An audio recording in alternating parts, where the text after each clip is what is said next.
Dans l'évangile de Luc, chapitre 9, verset 35, nous voyons Jésus à l'écart sur une haute montagne pour prier. Il n'est pas seul, Pierre, Jacques et Jean sont à ses côtés. Seul avec le Maître, les disciples découvrent Jésus rayonnant de la gloire divine. Sur la montagne, Jésus est transfiguré.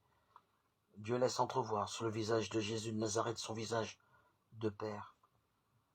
Aux yeux des apôtres, Jésus s'inscrit dans l'histoire du peuple de Dieu. Dans la nuée, Élie et Moïse sont là, présents aux côtés de Jésus, dialoguant avec lui. Ils s'entretiennent de son départ qui doit se réaliser à Jérusalem. Moïse et Élie sont là, témoins de la longue histoire du peuple de Dieu pour attester que l'écriture s'accomplit en la personne de Jésus, le Messie annoncé. Moïse rappelle la loi, alliance signée entre Dieu et son peuple. Élie rappelle la restauration de l'alliance. Quand le peuple s'égare et que Dieu reste fidèle à sa promesse. La transfiguration fait mémoire de la présence de Dieu au milieu de son peuple. Elle donne à Jésus de Nazareth le visage du nouveau Moïse et du nouveau Élie. Jésus est le Messie, l'élu, qui a été annoncé par la loi et les prophètes. Comme au jour de son baptême, la voix du Père s'élève de la nuée.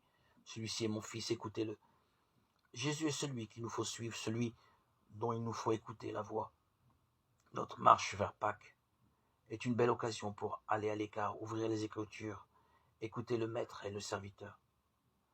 Dans la nuée, la voix du Père nous y appelle, elle nous y convoque.